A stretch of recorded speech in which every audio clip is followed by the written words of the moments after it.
Hi, welcome to our channel. BJP జాతీయ నాయకులు BJYM జాతీయ కోశాధికారి PM సాయి ప్రసాద్ జన్మదిన వేడుకలు అంగరంగ వైభవంగా జరిగాయి.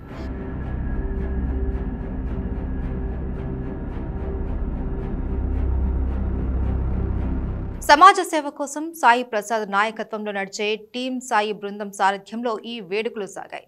రాజకీయాలు చేసిన సేవ చేసిన సమాజ హితమే పరమావధిగా చేసే టీం సాయి సభ్యులు ఈసారి సాయి ప్రసాద్ పుట్టినరోజు సందర్భంగా కొమరవెల్లి మల్లన్న ఆలయ శోభను పెంచే పని చేశారు.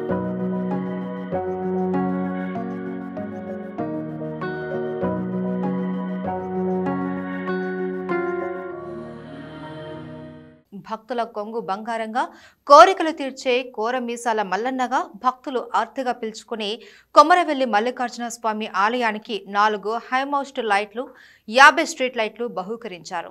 కొమరవెల్లిలో ఉన్న కొండపోచమ్మ దేవస్థానానికి ఒక హైమాస్ట్ లైట్ అందజేశారు. లక్షలాది మంది భక్తులు వచ్చిపోయే మల్లన్న సన్నిధిలో అంతా చీకటిమయంగా ఉండటాన్ని గమనించిన సాయి ప్రసాద్ బృందంలోని సభ్యుడు సిద్ధాల సందీప్ వీటిని ఆలయానికి బహూకరించారు.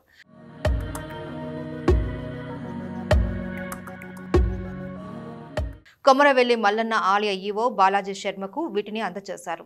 కళ్యాణోత్సవాలు మరియు త్వరలో సంక్రాంతి లాంటి పర్వదినాలలో లక్షల మంది భక్తులు వచ్చే ఆలయ మార్గంలో ఈ లైట్లను అమర్చడం ద్వారా భక్తుల ఇక్కట్లు దూరమవుతాయని ఈవో సంతోషాన్ని వ్యక్తం చేశారు. PM సాయి ప్రసాద్ అతి త్వరలో అత్యున్నత రాజకీయ పదవులు అధిరోహిస్తారు అని ఉన్నత శిఖరాలను అద్దుకుంటారు అని ఈవో బాలాజీ శర్మ ఆశీర్వదించారు.